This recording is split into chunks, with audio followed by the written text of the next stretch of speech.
Folks, hello there. A very good morning, good afternoon, good evening. Hope you're very well. Delighted to be with you today. My name is Rob Magee. I am the CEO at Ingenio, and a pleasure, an absolute pleasure to be talking to you today about a topic that we see real problem and real pain in very, very regularly with our candidates and people who are engaged at every different stage of the interview process.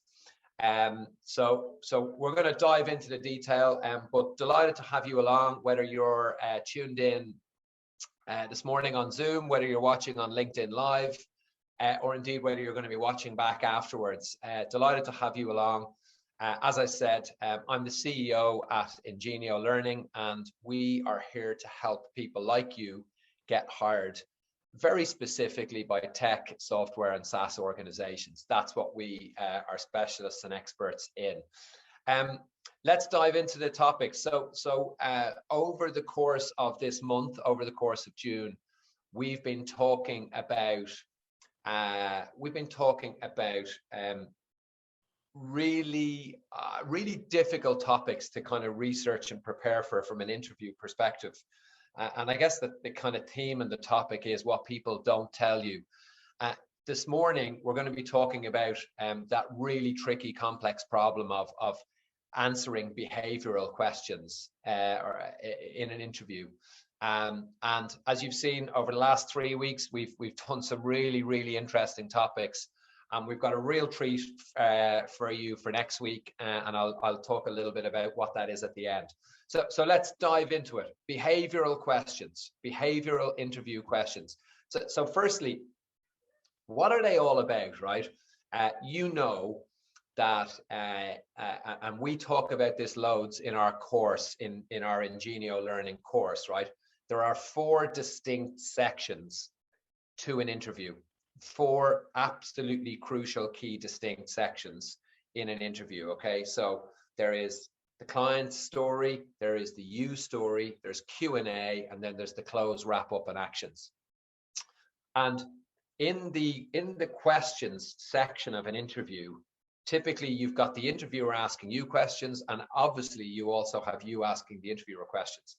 But when the interviewer is asking you questions, sometimes what they're doing is they particularly if they're an inexperienced interviewer, or if they're following a kind of a template or a methodology, they will launch in with a number of behavioral questions.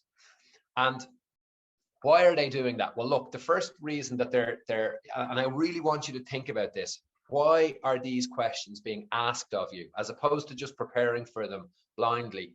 Why are they being asked of you? They're being asked of you so that the individual who is interviewing you can learn more about you, okay? And what these behavioral questions do is they show off lots about your personality, about you as an individual, about how you would react and respond to things, and importantly, your qualities, or by the way, lack thereof, okay? And what organizations and what interviewers are doing in that situation is they're matching what they have as a set of requirements alongside obviously what you react and respond with. And typically what behavioral questions throw off is they really throw off like the soft skills, so things like attitude, things like energy, things like comprehension, understanding, things like curiosity, empathy, your ability to articulate and understand. So if you think about it, it's not necessarily it's anything to do with the capabilities of actually doing the job that you're going to go and do. It's more around the soft skills that are effectively required to be able to go and do the job, okay? And the key thing, and I think the reason that people find these types of behavioral questions tricky, is that when they're asked, they're usually always being asked to kind of demonstrate a difficult or a tricky or a problematic situation. So tell me about a time when you were under stress. Tell me about a time when you lost a deal. Tell me about a time when you were, when you were managing conflict. So if you think about that, like the vast majority of these questions, when they're being asked, they're almost dragging you into a negative situation right from the get-go, and that's really difficult, because clearly what you don't want to be doing in an interview is you don't want to be talking about negative stuff. You want to be talking about positive, curious stuff. So just to recap, right? When we start talking about behavioral questions, it's so important for you to really understand, why is this person asking me this question?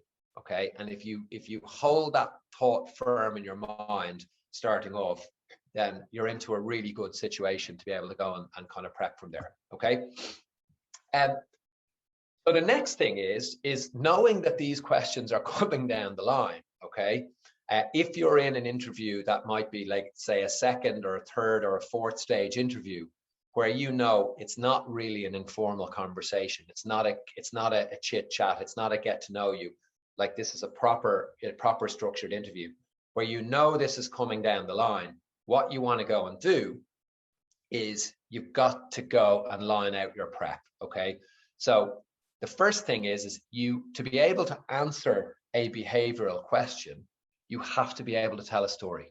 Okay, so you have to be able to tell a story, and that's really, really important, right? Because maybe you're not the type of individual who's comfortable telling a story, but to answer this question well, you've got to be. Okay, so you really got to bite down on that, right? You've got to accept the fact that you've got to become a little bit better if you're not at telling a story, and if you are good at telling a story, then it's about making sure that that story is really contextual, that it's precise, it's to the point, it's not a rambling one, or whatever the case may be. Okay, so the first thing that I'm going to say to you is that you need to start preparing your stories, right? So I'm going to do an example now in a minute about one of these types of behavioral questions, and I'm going to show you how to deconstruct it.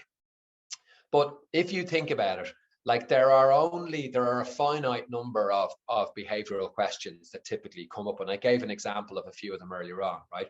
But if you think about it, the first thing you need to go and do is you need to prepare the types of stories that you think are going to come up against the job that you go and do.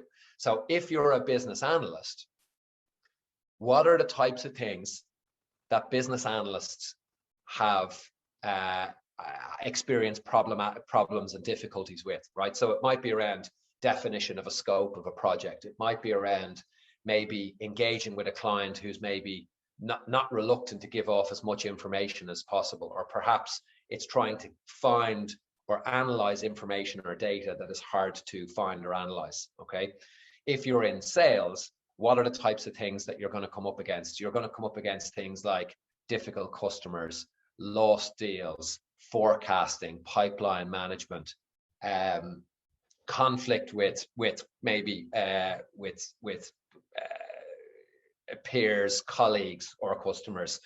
If you're in engineering, it could be managing deadlines, problematic deadlines, or poor communication, or poor engagement, poor documentation. So the point I'm trying to make to you there is, whatever your job is, okay, so whether you're in finance, whether you're an engineer, whether you're in sales, whether you're in project management, you know what those problems or potential problems are that you would experience in your role, okay? Because you know your role inside out. So the very, very first thing that you go and do is you prepare the various different stories that you're going to go and tell.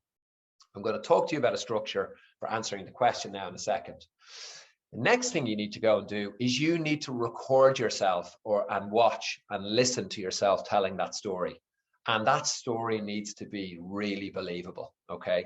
That is really, really important, okay? You need to be positive when you're telling this story, answering the behavioral question, but telling the story. So you need to be positive, and you need to be honest. So clearly, absolutely no BS in this. And the last thing that you need to go and do is you need to be brief and you need to be concise. And I'm saying to you that you've got 90 seconds to tell that story, okay, within the structure that I'm about to teach you, that I'm about to teach and show you, okay?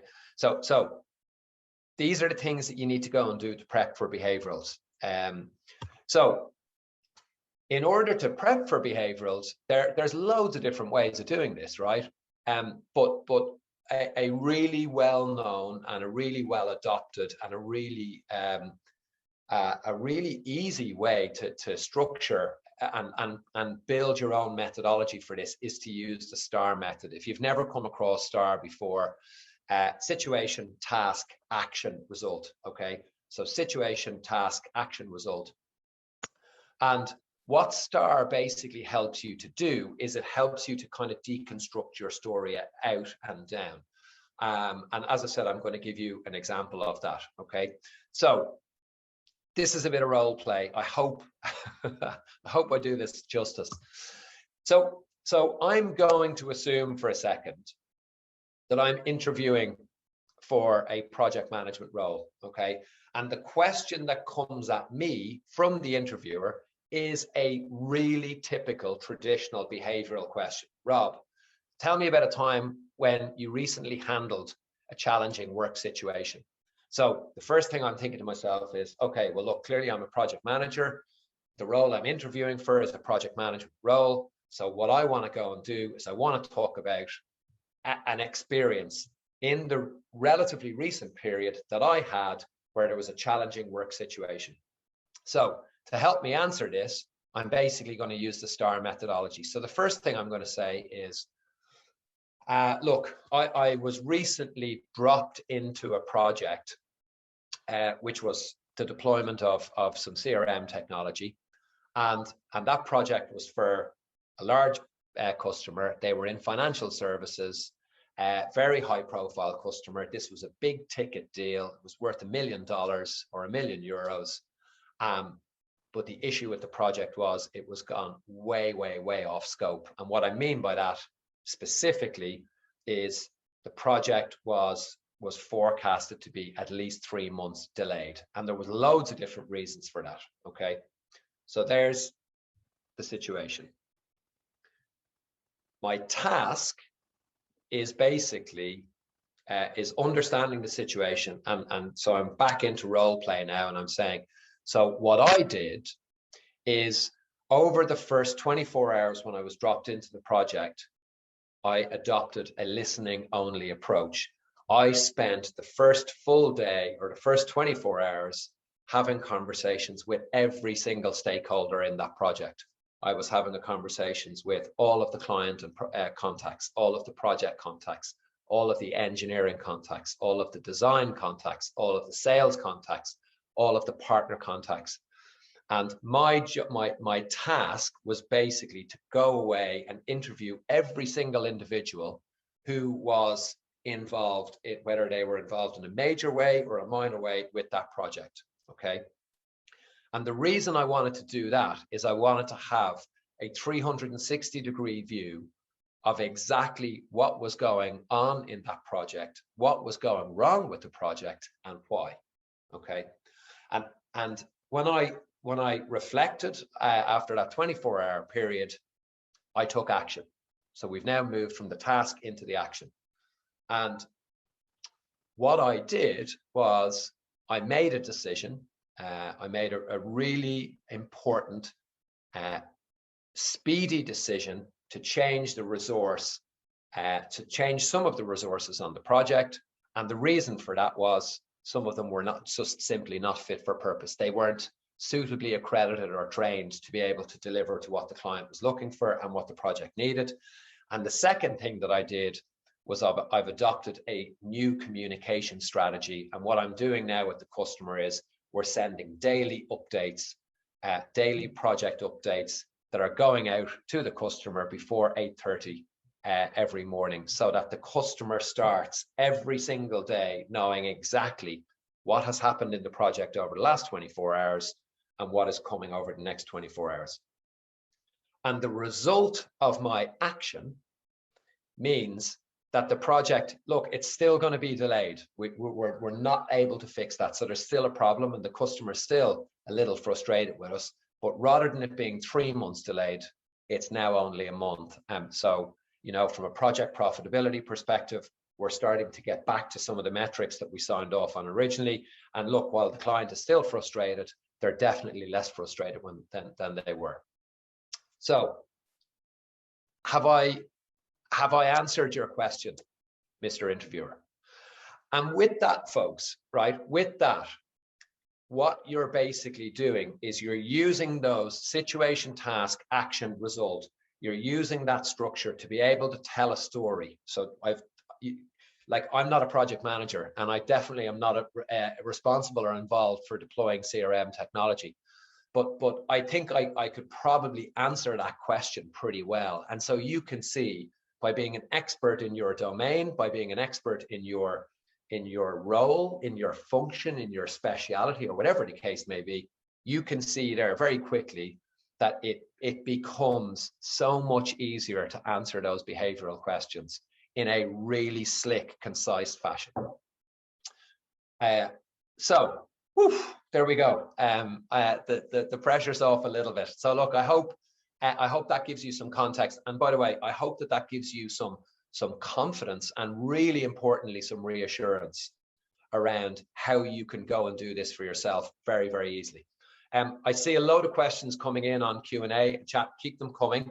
Let me just really quickly shift gear. I mentioned at the beginning, we've built and developed a course called Ingenio Learning. We've built that, and we sell that to people like you who are looking to get hired by tech, software, and SaaS organizations. 90% of our students get hired within 90 days. Our students come from all sorts of backgrounds, age, location, country, industry, experience, and you can see what some of those guys are saying there. These are the organizations, these are the businesses that we have helped people get hired in. And so look, if these are the types of organizations that you are attracted to, that you're really incentivized to go and work for, then look, we can definitely help you with that. There's a promo for everyone who's tuned in live today, a really significant promo, which is a 70% discount off the list price of our course. And I really want you to think about what 30 euros means to you in terms of your career and your progression and your development. And last, before Q&A, is we also offer a one-to-one coaching with either me or indeed some of the guys from my team. And if you've got an interview upcoming and you're low or lacking in confidence, maybe you don't have a great structure, perhaps you're maybe looking to go and make a decision to pivot or change, and you're looking for some kind of context and structure around that type of stuff, this session or this service is for you. Type more info in the chat box, and Lisa and Alex will get back to you.